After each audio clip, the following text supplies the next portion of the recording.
반드시 피하십시오. 사람의 본성, 얼굴로 알아보는 5가지 무서운 신호를 알려드리겠습니다. 입꼬리, 눈빛, 미간, 주름, 표정의 방향 하나까지 우리가 무심코 지나쳤던 그 얼굴 속 단서들 지금부터 함께 살펴보겠습니다. 주제가 마음에 드신다면 구독과 좋아요 눌러주세요. 여러분의 마음을 안아주는 좋은 콘텐츠로 보답하겠습니다. 첫 번째, 입은 웃는데 눈은 웃지 않는다. 겉과 속이 다른 사람의 전형적인 얼굴입니다. 그 사람이 웃고 있어서 더 무서웠어요. 70대 중반의 조경자 씨가 털어놓은 이야기입니다. 경자 씨는 몇 년 전 노인대학에서 만난 한 지인과 꽤 가까워졌습니다. 처음엔 너무 친절하고 말도 공손하고 늘 웃는 얼굴로 다가오길래 정말 괜찮은 사람 같네 싶었죠. 그런데 이상했습니다. 자꾸 다른 사람 빈 얘기를 하는 겁니다. 그분은 원래 좀 그래요. 에이, 그 정도면 양반이죠. 다른 사람은 더 심해요. 그 말들을 하면서도 이분은 웃고 있는데 눈은 전혀 웃고 있지 않았습니다. 어느 날 경자 씨가 아끼던 반찬을 나눠주자 그 사람은 고맙다는 인사를 하며 활짝 웃었습니다. 하지만 돌아서서 다른 사람에게 이렇게 말했다고 하더군요.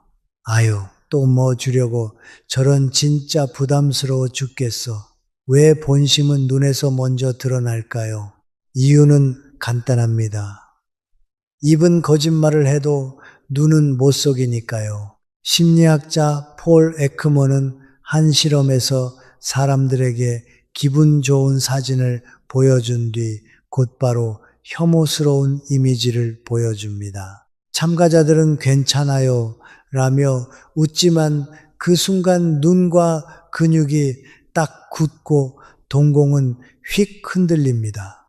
0.2초도 안 되는 찰나에 불쾌감과 짜증이 얼굴에 실수처럼 튀어나온 겁니다. 이게 바로 에크먼이 말한 미세 표정의 힘입니다. 말은 얼마든지 꾸밀 수 있지만 감정은 눈에서 먼저 튀어나옵니다. 쇼펜하우어는 이렇게 말했습니다. 거짓된 말은 꾸밀 수 있어도 눈은 본능적으로 진실을 드러낸다. 그래서 기억하세요. 입은 얼마든지 웃을 수 있습니다. 하지만 눈은 진심이 없으면 절대 웃지 않습니다. 사람의 본성은 눈에서 먼저 드러납니다. 그 눈빛이 차갑다면 그 웃음은 거짓이고 그 사람은 여러분을 이용할 준비가 된 사람일지도 모릅니다. 두 번째, 늘 인상 쓰고 다니는 얼굴. 입을 열지도 않았는데 눈빛이 날카롭고 턱은 굳게 다물어 있고 얼굴 전체가 이렇게 말하고 있었습니다. 말 시키지 마라. 지금도 짜증난다. 그런 사람 여러분도 한 번쯤 마주친 적 있으시죠?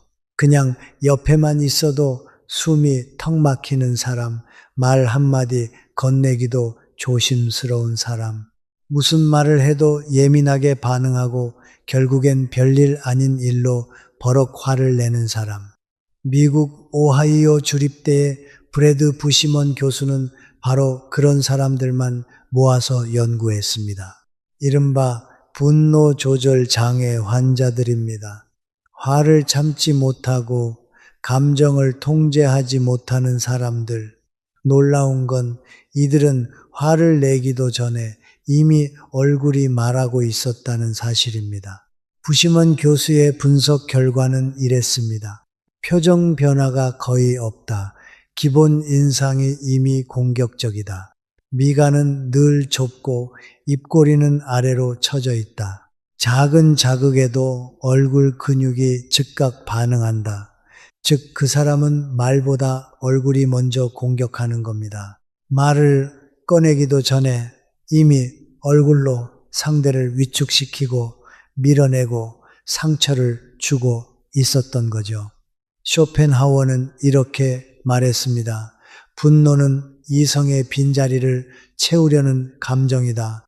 그 얼굴이 화로 가득 차 있다면 그 마음엔 더 이상 이성이 남아있지 않다. 무서운 말이지만 맞는 말입니다. 여러분 생각해 보세요. 혹시 그런 얼굴과 오래 같이 있었던 적 있으신가요? 말하지 않아도 괜히 눈치를 보게 되고, 괜히 내가 잘못한 것 같고, 숨소리조차 조심스럽던 그 순간, 그게 바로 분노가 얼굴을 통해 퍼지는 순간입니다. 말하지 않아도 무섭고, 웃지 않아도 불쾌하며, 가만히 있어도 존재 자체가 압박이 되는 사람. 그 얼굴은 단순한 인상이 아닙니다. 상대방을 제압하려는 무기가 된 표정입니다.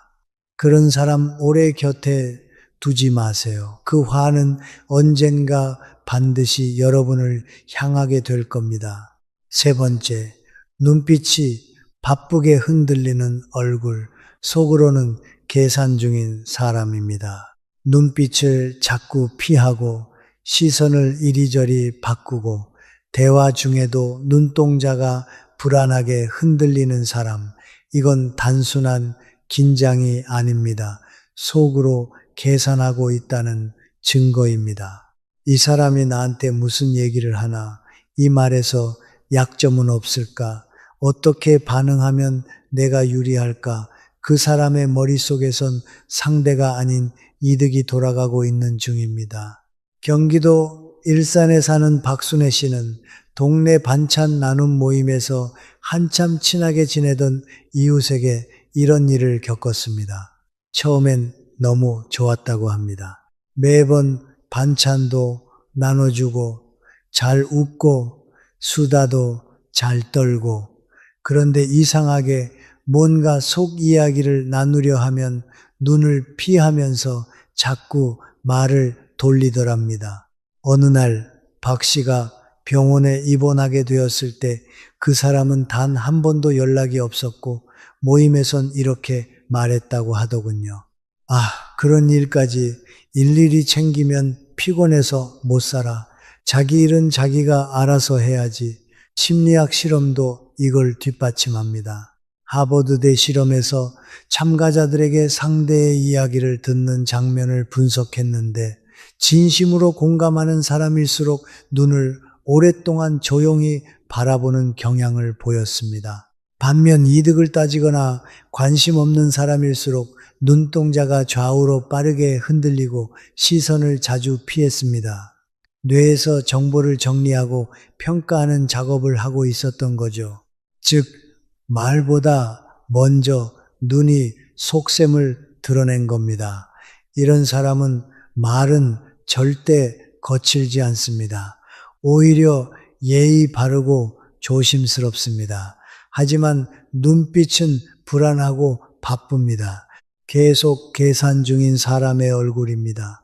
철학자 파스칼은 이런 말을 남겼습니다. 눈은 마음의 창이다. 마음속에 흐르는 계산은 눈에서 가장 먼저 반짝인다. 여러분, 혹시 그런 눈빛을 본 적 있으신가요? 말은 잘하는데 왠지 모르게 마음을 못 열겠는 사람, 내 얘기를 듣고 있는 게 아니라 재고 있는 느낌이 드는 사람, 그 불편함은 착각이 아닙니다. 그 눈은 지금도 누가 더 이득일지 고르고 있는 중입니다. 네 번째, 표정 변화가 거의 없는 얼굴, 공감 능력이 낮고 정서적으로 다친 사람입니다. 여러분도 이런 사람 만나본 적 있으시죠? 좋은 소식을 전해도 아, 그래요? 속상한 이야기를 털어놔도 그런 일도 있죠. 말은 듣고 있는 것 같은데 정작 얼굴은 돌처럼 굳어 있고 감정의 파동이 전혀 느껴지지 않는 사람. 서울에 사는 60대 여성 이명자 씨는 지인의 소개로 어떤 사람과 산악회 활동을 함께 하게 됐습니다. 처음엔 과묵하고 조용한 사람이겠거니 했죠. 그런데 이상했습니다. 누가 넘어져도 다쳤다는 얘기를 해도 아무런 반응이 없는 겁니다. 그저 똑같은 얼굴로 고개만 끄덕일 뿐.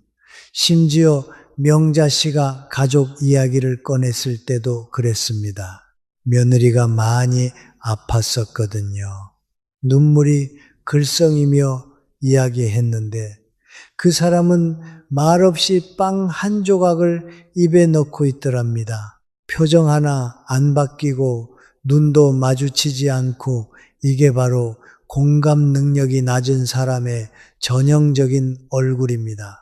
기쁨도 슬픔도 분노도 미소도 어떤 감정도 얼굴에 드러나지 않는 사람 왜일까요? 심리학자 사이먼 베런쿠어는 이런 사람들에게 공통된 특징이 있다고 말합니다. 감정을 읽는 능력, 즉 마음 이론이 결핍된 경우 타인의 감정에 반응하지 못하고 자기 중심적인 사고에 갇히게 된다.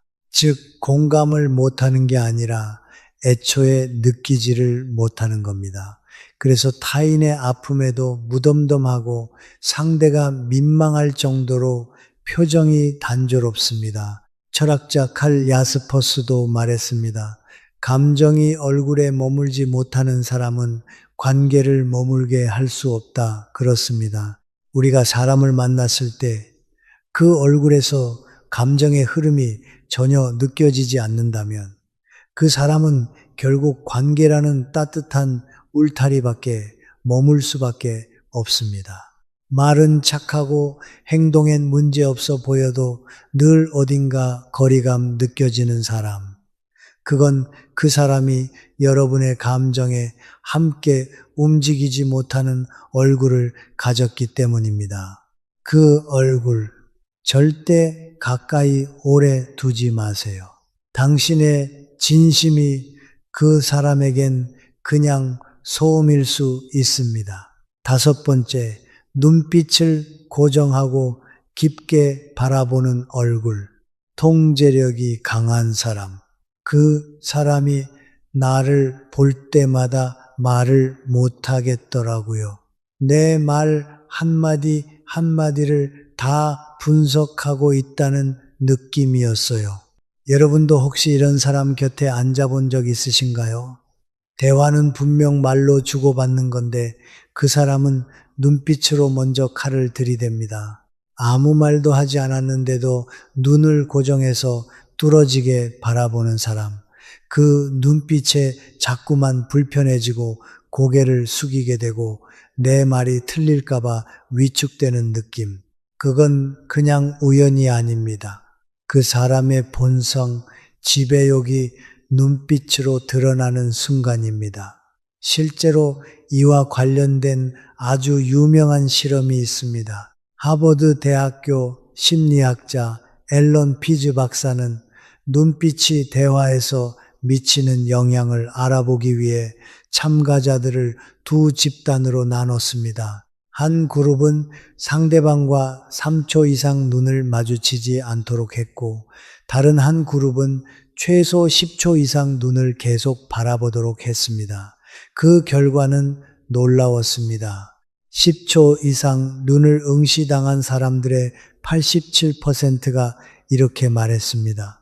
그 사람이 나를 무시하는 느낌이 들었다. 시험 보는 기분이었다. 뭔가 조종당하는 것 같았다.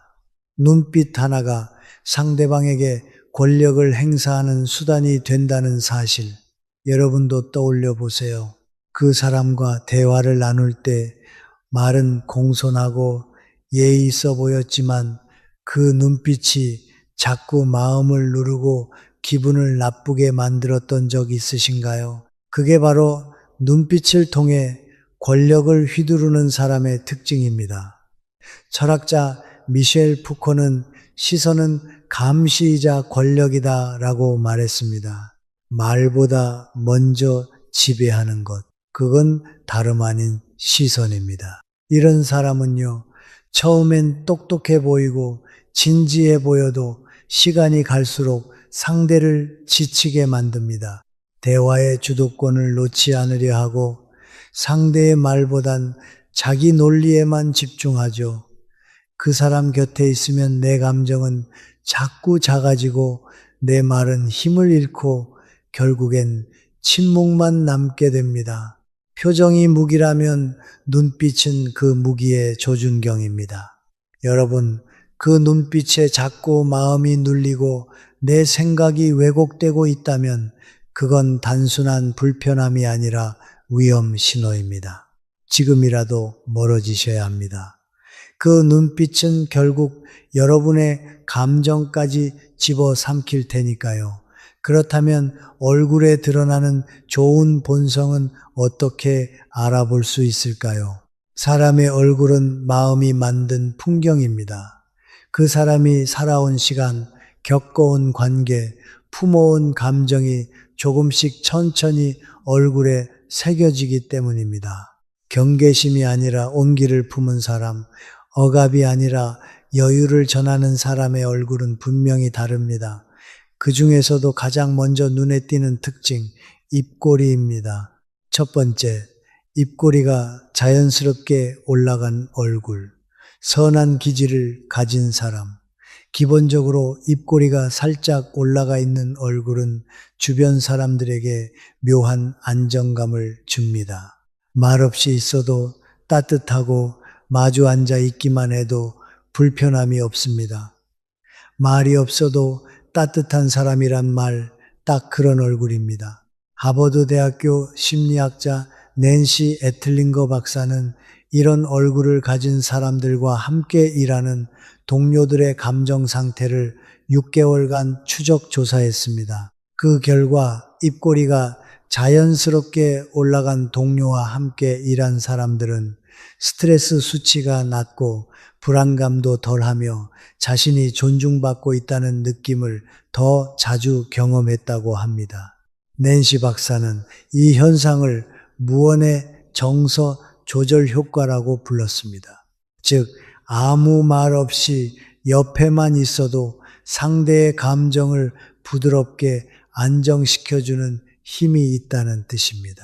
그런 얼굴은 타인을 먼저 경계하기보다 기본적으로 사람을 믿고 이해하려는 성향에서 나옵니다. 그래서 그 사람의 말투, 행동, 분위기까지 모두 편안함으로 이어지게 되는 겁니다.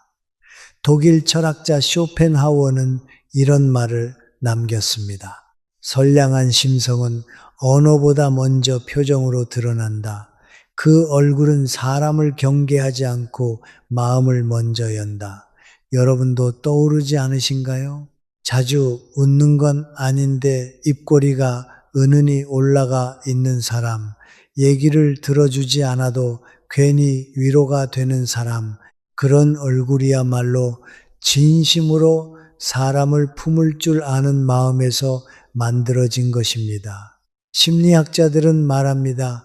입꼬리의 방향은 마음의 방향을 따라간다. 그 입꼬리 하나가 그 사람의 인생을 말해주는지도 모릅니다. 어떤 표정으로 세상을 대하고 살아왔는지 그 얼굴은 분명히 말해주고 있었습니다.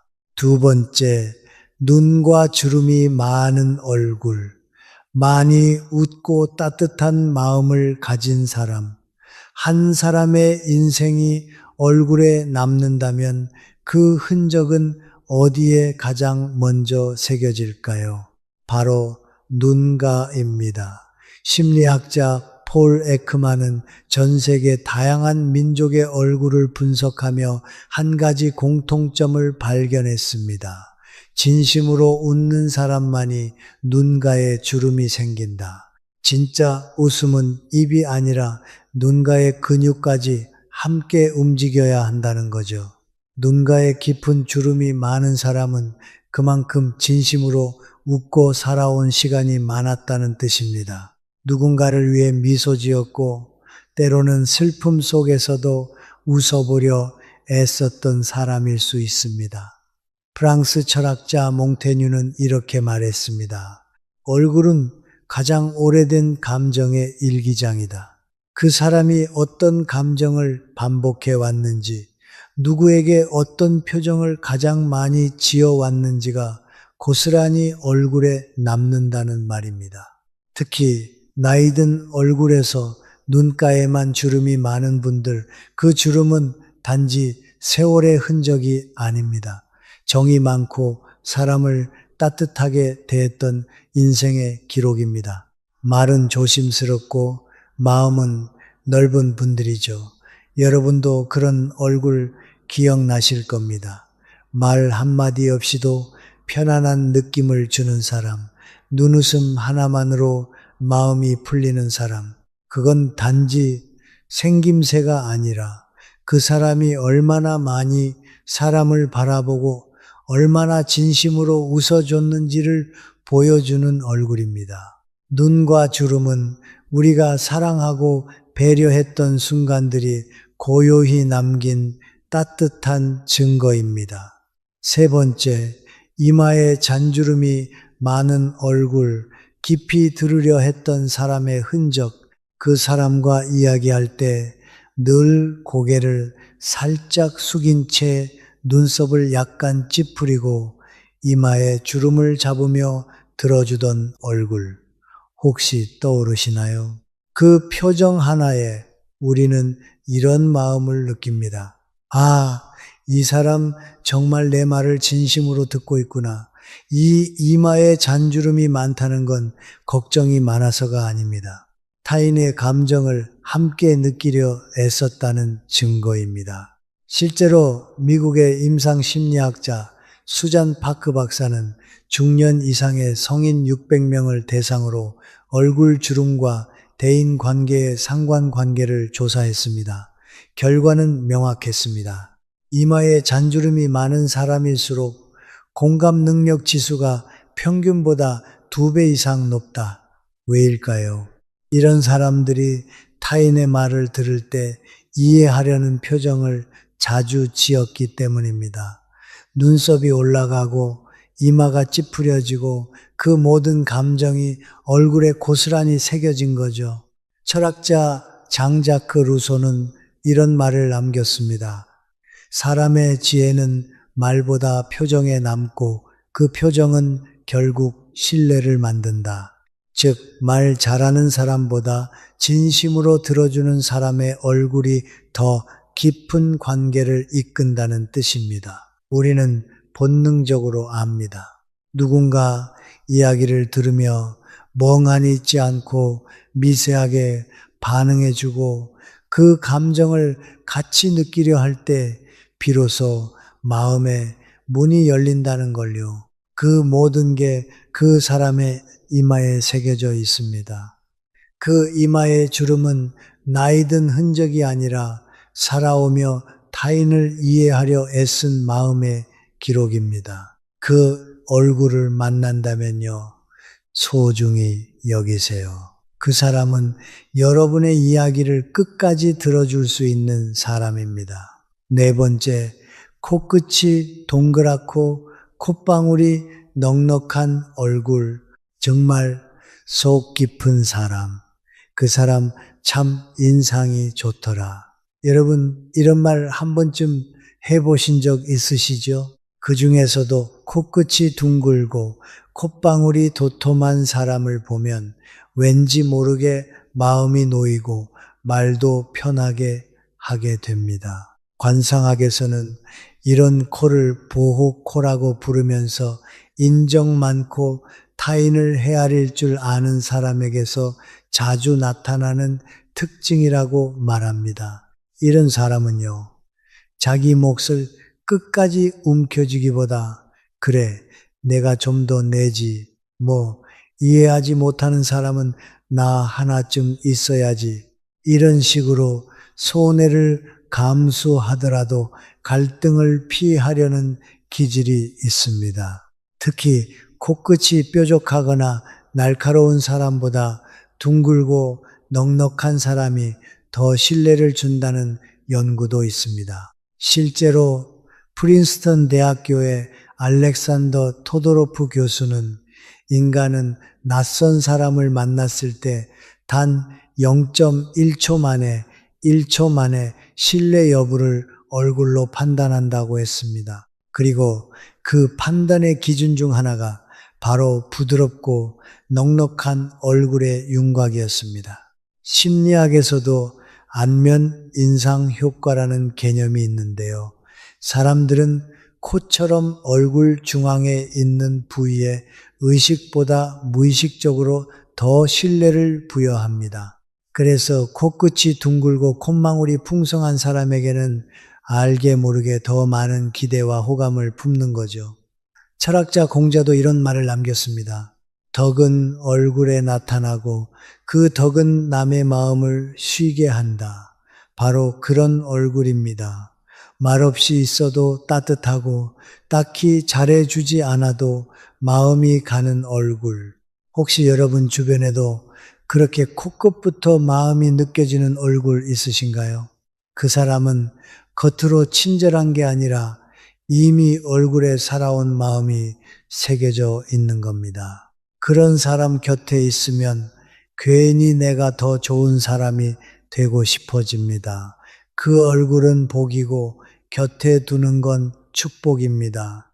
오늘 함께 나눈 이야기는요, 누굴 판단하려는 게 아닙니다.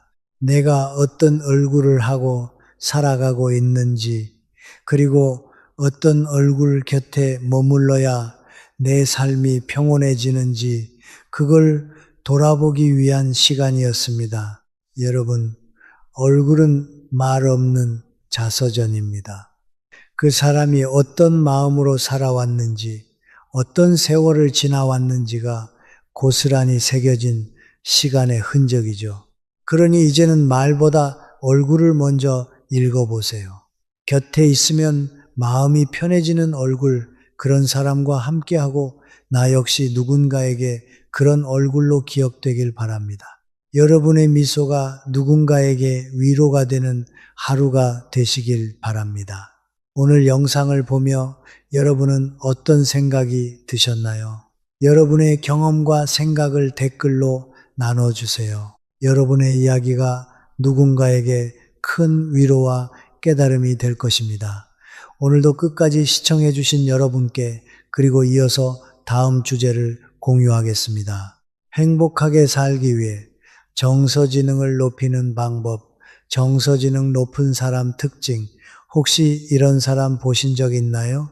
대화를 시작할 때마다 사람들의 마음을 스르르 열고 분위기를 순식간에 따뜻하게 만드는 사람들 말이에요. 그들이 특별히 말을 잘하거나 화려한 화술을 가진 것 같지는 않은데 신기하게도 언제나 대화의 중심이 되고 함께 있는 사람들에게 안정감을 줍니다. 그 비결이 무엇인지 궁금하지 않으신가요? 사실 그 비결은 대단히 복잡하거나 어려운 것이 아닙니다. 바로 그들이 무심코 자주 사용하는 단 한마디의 말 때문인데요. 오늘은 정서지능이 높은 사람들이 왜 이 말을 사용하는지, 그리고 우리 삶에 어떤 변화를 가져다 줄 수 있는지 깊이 이야기해 보려 합니다. 감정은 우리 삶의 언어입니다. 정서지능, 흔히 EQ라 불리는 이 능력은 자신의 감정을 이해하고 다스리며 타인의 감정을 공감하고 소통하는 힘을 의미합니다. 데니얼 골먼은 이를 5가지로 정의했죠. 자기 인식, 자기 조절, 동기부여, 공감, 그리고 사회적 기술. 정서지능은 마음을 다루는 내비게이션 시스템과도 같습니다.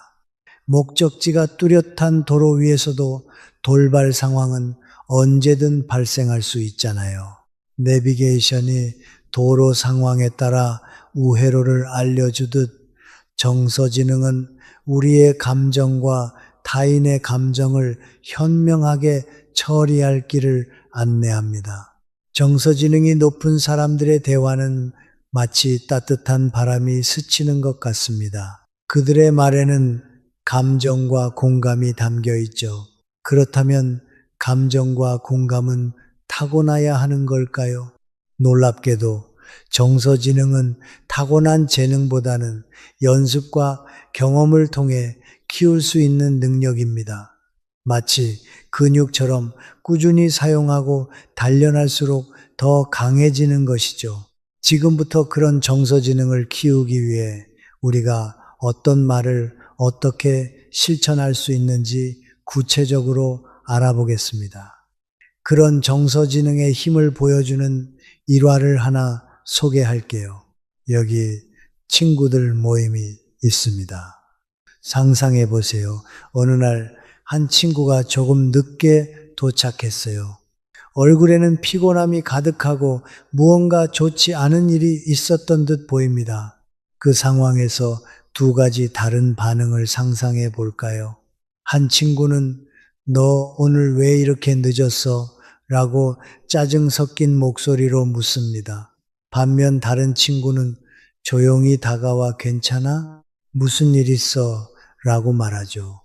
이 두 말은 마치 엇갈린 신호처럼 상대에게 전혀 다른 영향을 미칩니다. 첫 번째 반응은 마치 꽉 막힌 도로처럼 방어적이고 스트레스를 유발할 가능성이 높습니다. 피곤하고 힘든 상태에서 누군가가 비난하듯 물으면 상대는 더 위축되거나 짜증이 날 수밖에 없습니다. 반면 두 번째 반응은 상대의 감정을 먼저 살피고 공감하려는 태도를 보여줍니다. 괜찮아 라는 질문은 단순한 세 글자지만 내 감정이 중요하다는 메시지를 전달합니다.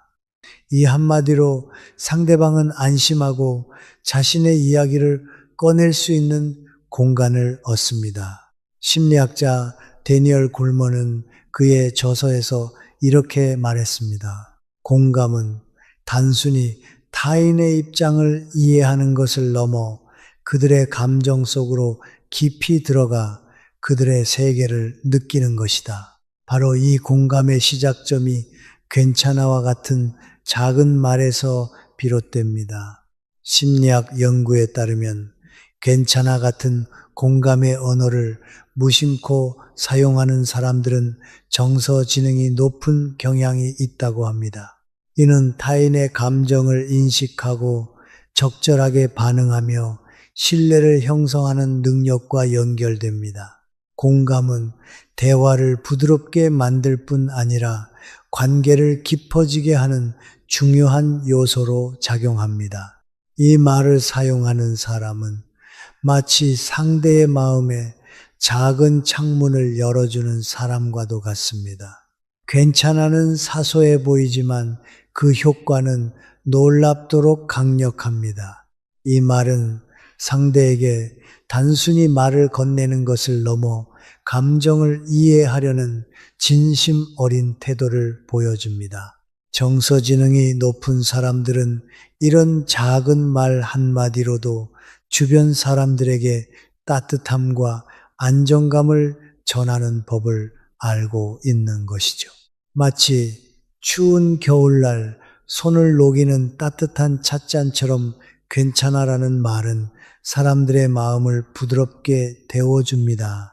이처럼 작은 말 한마디가 만들어내는 따뜻한 변화는 우리 모두가 일상에서 실천할 수 있는 힘이기도 합니다. 두 번째는 언어로 마음을 안아주는 유일한 말, 고마워입니다. 한 직장에서 팀 프로젝트가 끝난 날입니다. 팀원이 열심히 준비한 보고서를 제출했을 때 한 사람은 아무 말 없이 그냥 지나칩니다. 하지만 또 다른 사람은 밝은 미소와 함께 말합니다. 정말 고마워. 내 덕분에 이번 프로젝트가 잘 끝났어. 이 두 상황은 단순한 한마디 차이지만 팀원의 마음에는 완전히 다른 울림을 남깁니다. 고마워라는 말은 정서지능의 또 다른 핵심 요소인 감사를 보여주는 강력한 도구입니다. 심리학 연구에 따르면 감사의 표현은 관계를 강화할 뿐만 아니라 말하는 사람과 듣는 사람 모두의 행복감을 높이는 효과가 있다고 합니다. 이는 하버드 대학교의 연구에서도 뒷받침되는데, 감사하는 습관을 가진 사람들은 더 긍정적인 사회적 관계를 유지하고 스트레스를 더 잘 관리한다고 밝혀졌습니다. 이 말은 단순히 예의 바른 표현이 아니라 상대방에게 당신이 소중하다는 메시지를 전달하는 언어적 포옹과도 같습니다. 예를 들어 사소한 도움이라도 진심 어린 고마워를 들었을 때 우리는 자신이 인정받고 있다는 느낌을 받게 됩니다. 이는 신뢰와 유대감을 쌓는 기초가 됩니다. 정서지능이 높은 사람들은 고마워라는 말을 습관처럼 사용합니다. 그들은 감사의 힘을 알고 있기 때문에 사소한 순간에도 진심으로 상대방의 노력을 인정하려 합니다. 이런 말 한마디가 팀의 분위기를 변화시키고 가족 간의 유대를 깊게 만들며 친구 간의 관계를 더욱 단단히 연결합니다. 마치 잔잔한 물결이 퍼져나가듯 고마워라는 말은 듣는 사람의 마음에 긍정적인 파장을 일으킵니다. 그 파장은 다시 주변 사람들에게 퍼져 결국 더 따뜻한 사회를 만들어 가게 되죠. 그러니 오늘 여러분도 고마워라는 말을 더 자주, 더 진심으로 건네보는 건 어떨까요? 세 번째는 마음을 초대하는 특별한 말, 내 생각은 어때? 상상해 보세요. 친구들과 함께 중요한 결정을 앞두고 있습니다. 한 사람은 자신만의 의견을 강하게 주장하며 대화를 이끄는 반면, 다른 사람은 이렇게 묻습니다. 내 생각은 어때? 이 단순한 질문은 마치 대화의 초대장을 건네는 것과 같습니다. 상대방이 자신의 의견을 공유할 기회를 주고 대화의 중심에 서게 만들죠. 내 생각은 어때라는 질문은 정서지능의 또 다른 중요한 요소인 존중과 협력의 상징입니다. 심리학 연구에 따르면 타인의 의견을 경청하고 질문하는 태도는 신뢰를 형성하며 협력적인 관계를 만들어냅니다. 이는 특히 직장이나 가족, 친구 사이의 관계에서 갈등을 줄이고 더 나은 결정을 이끄는데 필수적입니다. 정서지능이 높은 사람들은 단순히 자신의 의견을 내세우기보다 상대방의 생각과 감정을 존중합니다. 내 생각은 어때라는 질문을 던질 때 그들은 단지 대답을 듣는 것이 아니라 상대의 존재 자체를 인정하고 존중하고 있는 것입니다. 이는 대화를 풍성하게 만들고 상대방이 더 솔직하고 개방적으로 자신의 이야기를 공유하도록 돕습니다. 이 질문은 마치 대화의 문을 여는 열쇠와 같습니다. 갇혀있던 마음이 열리고 상대방은 자신이 가치 있는 존재라는 느낌을 받습니다. 정서지능이 높은 사람들은 이 질문이 만들어내는 긍정적인 변화를 잘 알고 있기 때문에 이를 자연스럽게 대화 속에 녹여냅니다. 그러니 다음 대화에서 한번 물어보세요. 내 생각은 어때? 이 작은 질문이 상대방과의 관계를 얼마나 깊고 풍요롭게 만들어주는지 직접 느껴보시길 바랍니다. 네 번째는 마음의 박수를 보내는 한마디, 수고했어 또는 잘했어입니다. 상상해 보세요. 중요한 발표를 끝낸 동료가 있습니다. 표정에는 긴장이 아직 남아있고 몸은 지친 기색을 감추지 못합니다. 이때 어떤 사람은 그냥 지나치겠지만 또 다른 사람은 다가와 미소 지으며 이렇게 말합니다. 정말 수고했어. 덕분에 정말 잘 끝났어. 이 단순한 한마디는 그저 칭찬을 넘어 상대방의 노력을 인정하고 마음을 감싸주는 언어의 박수와도 같습니다. 심리학 연구에 따르면 수고했어나 잘했어 같은 말은 단순히 듣는 사람의 기분을 좋게 만들 뿐 아니라 자신감을 높이고 동기를 부여하는 힘을 가지고 있습니다. 칭찬과 격려는 자신을 바라보는 시각을 긍정적으로 변화시켜 줄 뿐만 아니라 관계의 신뢰를 더욱 강화하는 데 중요한 역할을 합니다. 실제로 우리의 일상에서 이러한 말 한마디는 상대방의 마음에 긍정적인 에너지를 만들어냅니다. 우리가 수고했어 라는 말을 전할 때 단순히 피상적인 칭찬으로 들릴 수 있지만 이 말은 무언의 메시지를 전달합니다. 나는 네 노력을 보고 있어 네가 얼마나 애썼는지 알아 라는 따뜻한 인식을 담고 있는 것이죠.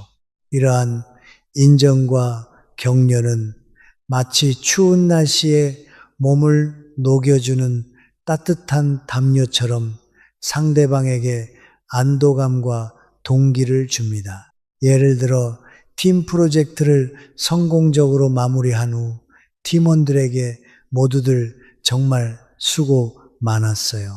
여러분 덕분에 이번 프로젝트가 빛났습니다 라고 말하면 팀원들은 단순히 일을 끝냈다는 성취감을 넘어서 자신이 팀에서 중요한 존재라는 느낌을 받게 됩니다. 이는 다음 과제에 대한 동기부여와 책임감을 동시에 키우는 효과를 가져옵니다.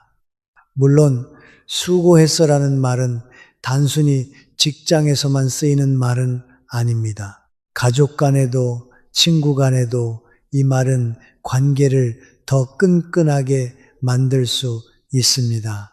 예를 들어 친구가 오랜 시간 동안 무언가를 준비하고 노력했을 때 너 정말 고생 많았어.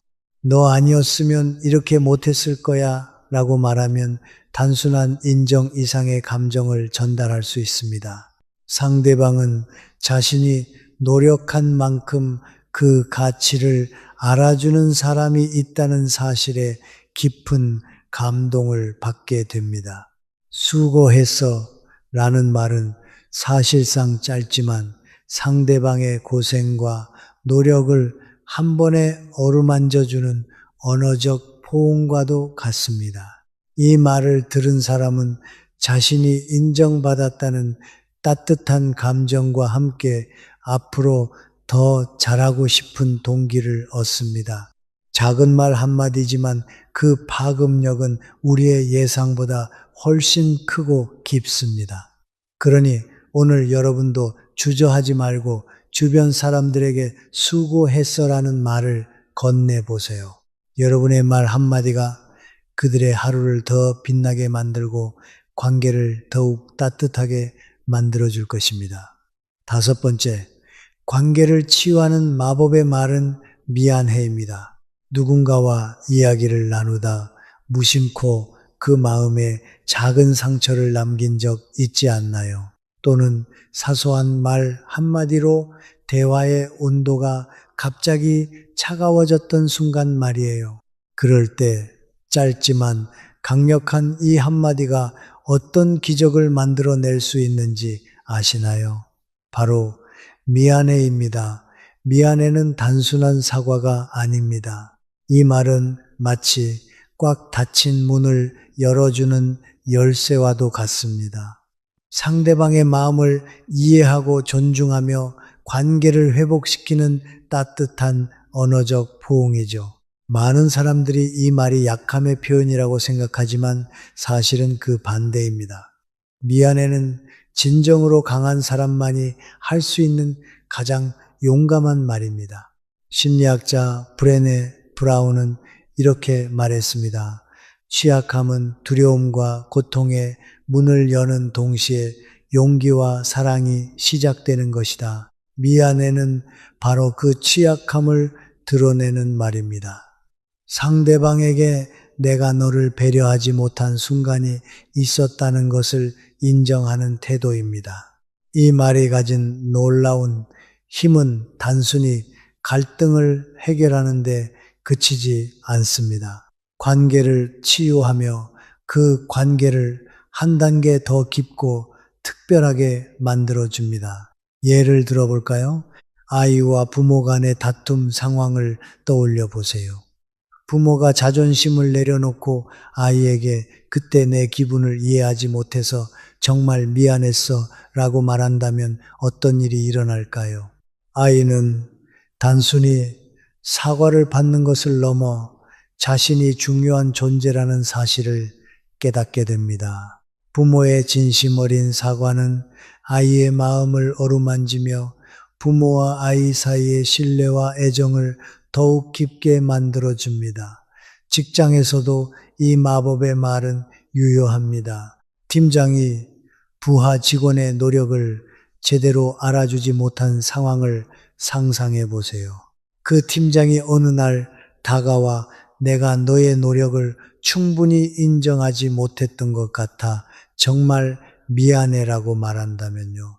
그 순간 직원은 자신의 가치를 인정받았다는 느낌과 함께 더 큰 동기와 신뢰를 얻게 될 것입니다.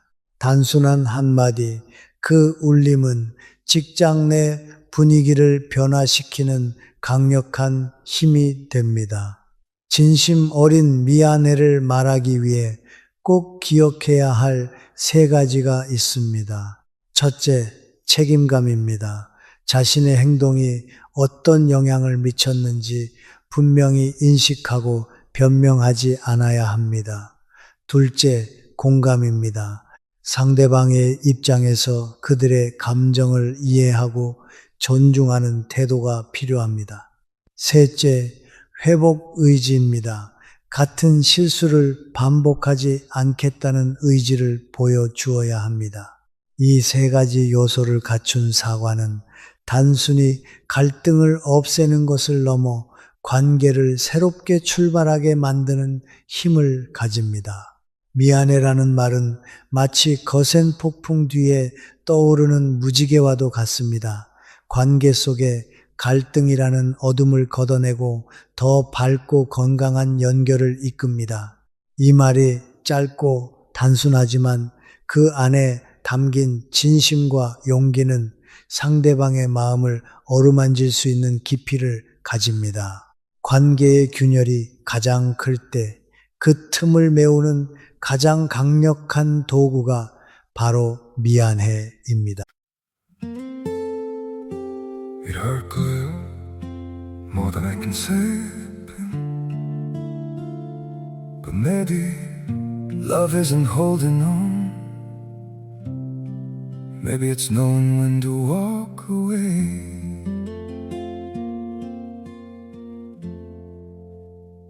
We try to hold what we're slipping through, like sand running from our hands.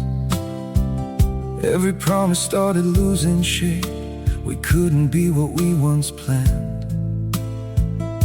Your eyes would look right through mine, like you were already gone. We stayed too long in a fading light, trying to prove we still. It hurt good, more than I can say. But maybe love isn't holding on. Maybe it's knowing when to walk away.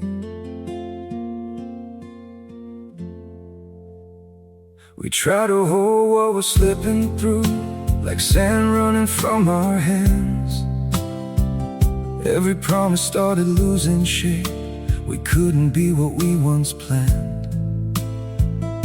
Your eyes would look right through mine, like you were already gone. We stayed too long in a fading light, trying to prove we still.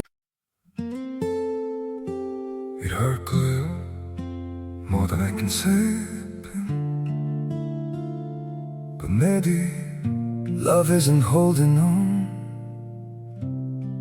Maybe it's knowing when to walk away.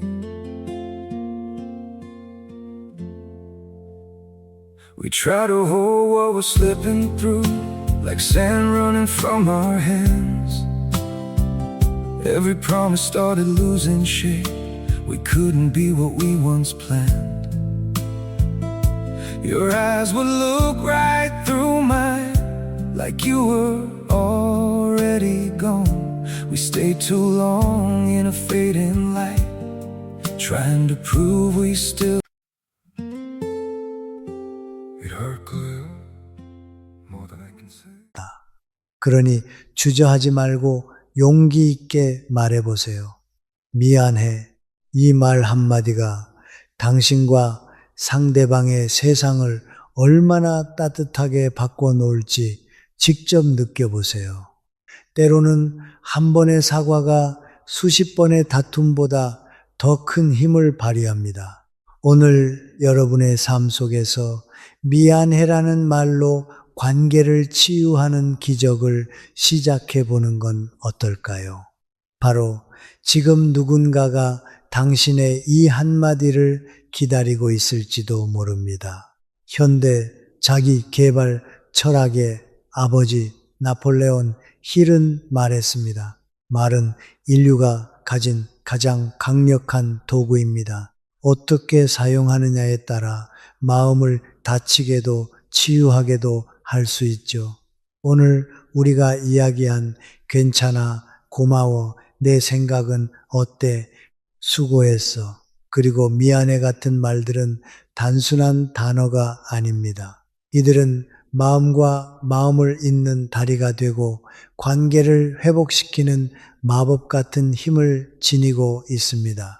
우리의 말은 누군가의 삶에 온기를 전할 수 있는 작은 불씨입니다. 그러니 오늘부터 여러분도 그 불씨를 세상에 전해주세요. 한마디의 말이 누군가의 하루 그리고 삶을 얼마나 따뜻하게 바꿀 수 있는지 직접 경험하게 될 것입니다. 여러분의 따뜻한 말이 더 많은 이들에게 닿기를 바랍니다. 여러분은 어떤 말을 들었을 때 마음이 따뜻해지나요? 댓글로 따뜻함을 나눠주세요. 많은 분들께 위로와 용기가 될 것입니다. 이 영상이 필요한 분들께 공유해 주시고 구독과 좋아요로 저를 응원해 주세요. 여러분과의 소중한 연결이 저에게 큰 힘이 됩니다. 오늘도 행복한 하루 되세요. 이상으로 마무리하겠습니다. 그걸 굳이 집어내는 사람이 꼭 있습니다. 예를 들어 동네 모임에서 한 회원이 실수로 물건을 떨어뜨렸다고 해볼까요? 그때 어머 그걸 왜 떨어뜨려요? 라며 실수를 강조하는 사람이 있다면 그 순간 그 사람은 얼굴이 빨개지고 괜히 고개를 숙이며 움츠러들게 됩니다. 하지만 그 자리에 또 다른 사람이 이렇게 말한다면 어떨까요? 어휴, 누구나 그럴 수 있어요. 저도 늘 그래요. 그 한마디의 분위기가 금세 따뜻해지고 실수한 사람도 한결 편안한 표정으로 웃음을 지어 보입니다. 이 차이가 바로 못 본 척의 힘입니다. 작은 말과 행동 하나가 상대의 마음을 얼마나 편안하게 만드는지 이럴 때 깨닫게 되죠.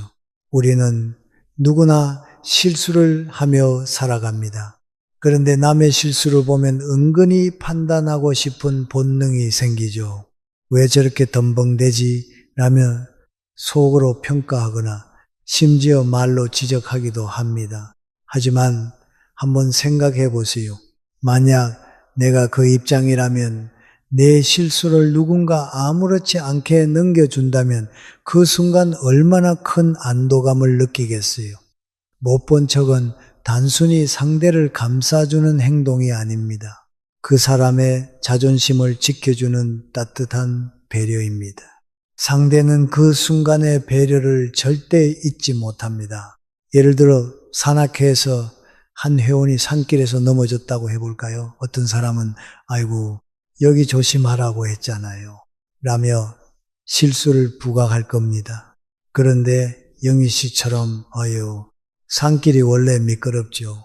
저도 방금 넘어질 뻔했어요 라며 자연스럽게 넘겨준다면 상대는 자신이 실수했다는 사실조차 잊고 분위기가 금세 유쾌해질 겁니다. 못 본 척은 이런 힘을 가집니다. 사람은 누구나 자신의 허점을 감추고 싶어 하며 그것이 드러날 때 깊은 부끄러움을 느낍니다. 그런데 그 허점을 못 본 척 해주는 사람 앞에서는 마음이 열립니다. 이 사람은 나를 있는 그대로 받아들이는구나 라는 신뢰가 생기죠. 단점도 마찬가지입니다. 가끔 대화 중에 상대의 말투나 행동이 거슬릴 때가 있죠. 예를 들어 어떤 사람은 말을 어눌하게 하고 또 어떤 사람은 목소리가 지나치게 크기도 합니다. 이걸 굳이 지적하는 사람들 꼭 있지 않나요? 왜 그렇게 말해? 좀 천천히 말해봐. 목소리가 너무 커서 깜짝 놀랐네. 이런 말에 상대는 바로 굳어버립니다.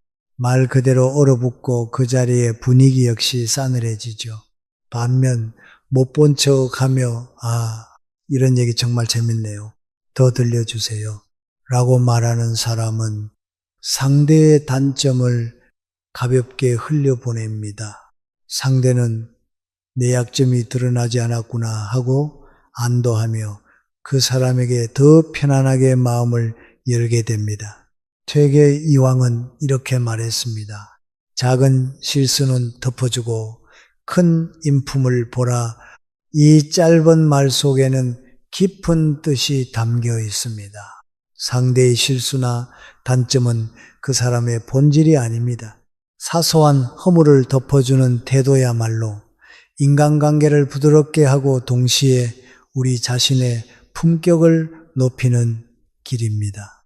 율곡이도 말씀하셨습니다. 다른 이의 허물을 드러내기보다 덮어주는 것이 진정한 미덕이다. 못 본 척은 단순히 침묵이 아닙니다. 상대의 마음을 감싸는 따뜻한 공감의 언어입니다. 이렇듯 못 본 척은 상대의 실수나 단점을 감싸주는 작은 행동 같지만 그 영향은 결코 작지 않습니다. 그 행동 하나로 상대의 자존심은 지켜지고 마음의 벽은 허물어지며 관계는 부드럽고 따뜻해집니다. 작은 허물을 덮어주는 배려가 상대에게는 이 사람은 나를 이해해 주는구나 라는 깊은 신뢰로 다가갑니다. 결국 못 본 척은 사람과 사람을 더 가깝게 하는 가장 쉬운 방법이자 따뜻한 배려의 힘입니다.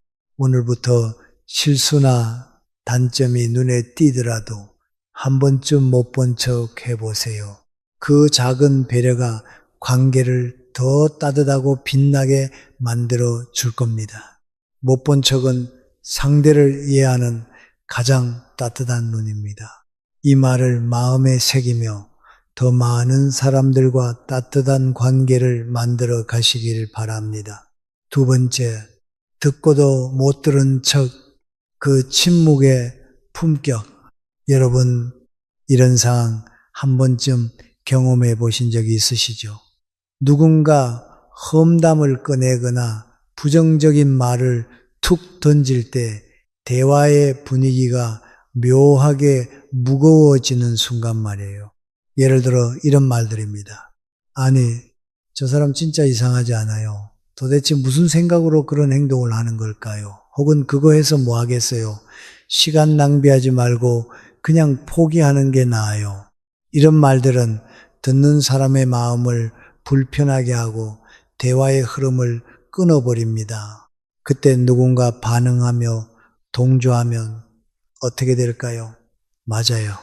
나도 그 사람 정말 이해 안 돼요. 요즘 같은 세상에 성공하는 사람이 몇이나 되겠어요. 이런 말들이 이어질수록 대화는 험담과 부정으로 가득 차게 됩니다. 듣는 사람들 모두 피곤해지고 그 자리에 있던 사람들 사이의 신뢰도 금세 무너져 버리죠. 그런데 이때 듣고도 못 들은 척하며 대화의 흐름을 긍정으로 돌리는 사람이 있다면요. 그 사람의 한마디가 대화를 완전히 바꿀 수 있습니다. 험담과 부정적인 말은 갈등의 불씨를 키우지만 못 들은 척은 그 불씨를 끄고 관계를 회복시키는 지혜로운 기술이 됩니다. 험담과 부정적인 말은 단순히 대화의 문제로 끝나지 않습니다. 그 자리에 있던 사람들은 그 말을 꺼낸 사람뿐 아니라 그 말에 반응한 사람을 더 깊이 기억합니다. 저 사람도 험담에 동조했네. 혹시 저 사람이 나에 대해서도 그렇게 말하지 않을까? 결국 험담이나 부정적인 말에 휘둘린 사람들은 관계에서 신뢰를 잃게 됩니다. 하지만 못 들은 척하며 흘려보내는 사람은 다릅니다. 그 사람은 상대에게 이렇게 말하는 셈입니다. 난 당신을 판단하지 않습니다. 대신 당신을 존중합니다. 이 태도는 듣는 사람의 마음에 깊은 신뢰를 심어줍니다. 그 순간 부정적인 말에 흔들리지 않는 당신을 보며 사람들은 품격 있는 사람으로 바라보게 됩니다. 한 번은 영희 씨가 동네 커뮤니티 모임에 참석했을 때의 일입니다. 한 이웃이 낮은 목소리로 험담을 시작했죠. 저번에 봤어요. 5층에 사는 그 사람 진짜 이상하지 않아요? 남의 일에 왜 그렇게 참견을 하는지 모르겠어요. 순간 다른 사람들도 반응하려는 분위기였습니다. 하지만 영희 씨는 가볍게 웃으며 이렇게 말했습니다. 그분이 참 에너지가 넘치시더라고요. 저도 가끔 그런 열정을 보면 부러워요. 덕분에 동네 소식도 잘 알게 되더라고요. 그 말에 분위기가 부드러워졌고 험담은 더 이상 이어지지 않았습니다. 또 다른 날 모임에서 한 사람이 새로 시작한 프로젝트 이야기를 꺼냈습니다. 그런데 누군가 이렇게 말했죠. 그거 해서 뭐 하겠어요? 요즘 같은 세상에 다들 실패하던데. 순간 분위기가 싸늘해질 찰나 영희 씨가 따뜻하게 웃으며 말했습니다. 요즘 보면은 어려운 상황에서도 멋지게 해내는 분들 많더라고요. 그런 도전들이 저도 자극되고 배우게 되더라고요. 그 말에 다른 사람들도 맞아요. 멋지세요라며 긍정적으로 대화를 이어갔습니다. 모임이 끝난 후 프로젝트 이야기를 꺼낸 이웃이 영희 씨에게 말했습니다. 사실 그런 말 들으면 기운 빠지는데 영희 씨 덕분에 다시 해볼 용기가 생겼어요. 정말 감사합니다. 이것이 바로 못 들은 척의 힘입니다. 부정적인 말을 흘려보내는 작은 행동이 상대의 마음을 살리고 대화의 방향을 바꾸는 놀라운 결과를 만들어냅니다. 못 들은 척은 단순히 침묵하는 것이 아닙니다. 부정적인 말을 긍정으로 바꾸고 험담 속에서도 상대의 자존심을 지켜주는 기술입니다. 심지어 험담이나 부정적인 말을 꺼낸 사람조차 시간이 지나면 깨닫게 됩니다. 아, 저 사람은 험담에 동조하지 않고 나를 판단하지 않는구나. 이 깨달음은 결국 적도 내 편으로 만드는 신뢰로 이어집니다. 정약용은 이렇게 말했습니다. 화를 참으면 더 큰 기쁨이 찾아오고 말을 삼가면 더 큰 신뢰를 얻게 된다. 이 말씀은 부정적인 말에 휘둘리지 않고 스스로를 지키는 태도가 결국 사람들의 신뢰와 존경으로 이어진다는 깊은 가르침을 담고 있습니다. 자사는 또 이렇게도 말했습니다. 남의 말을 가볍게 퍼뜨리지 말고 자신의 말도 신중히 삼가라. 험담이나 부정적인 말에 흔들리지 않는 태도는 나의 품격을 지키고 관계를 건강하게 만드는 가장 강력한 방법입니다. 이렇듯 못 들은 척은 단순히 듣지 않는 행동이 아닙니다. 부정적인 말을 흘려보내고 긍정적인 대화를 이어가는 그 한순간이 사람들의 마음에 깊은 신뢰를 심습니다. 작은 험담과 부정을 덮어주는 못 들은 척은 상대에게 나는 당신을 판단하지 않는다는 메시지로 다가갑니다. 결국 못 들은 척은 관계를 지키고 사람들의 마음을 얻는 품격의 언어입니다. 오늘부터 험담이나 부정적인 말을 들었을 때 한 번쯤 못 들은 척 해보세요. 그 작은 행동이 관계를 더 따뜻하고 빛나게 만들어 줄 겁니다. 못 들은 척은 사람의 마음을 품는 가장 따뜻한 기술입니다. 이 말을 마음에 새기며 여러분의 하루가 신뢰와 따뜻함으로 가득 차길 바랍니다. 세 번째, 알면서도 모르는 척